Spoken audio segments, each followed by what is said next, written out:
បងប្រាក់ខែបងខែនេះមិនតន់អូនទេណា ប្រាក់ខែបងមិនក៏ត្រូវឲ្យអូន ព្រោះតែទិញរបស់ដាក់ផ្ទះហ្នឹងមិនអញ្ចឹងទេបងឲ្យអូន3000រាល់ខែក៏បាន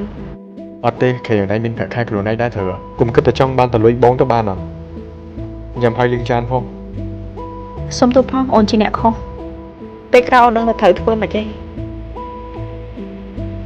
មិនបានអូនឯងបោកកៅអៅបងចឹង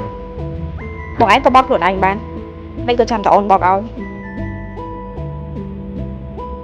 ណាបាយបបងហ៎ អូសុំទោសផងអត់បានហៅបងបងឯងកុំចាំតែឲ្យអូនធ្វើមហូបពេក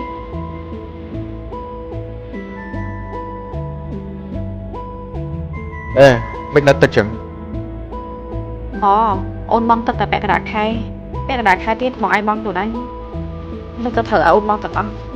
អូតិចទៀតនឹងក៏ដាច់ដែរបើអត់ទឹកអត់ភ្លៀងអញ្ចឹងអូនទៅនៅផ្ទះម៉ាក់ម៉ាន់ថ្ងៃនេះ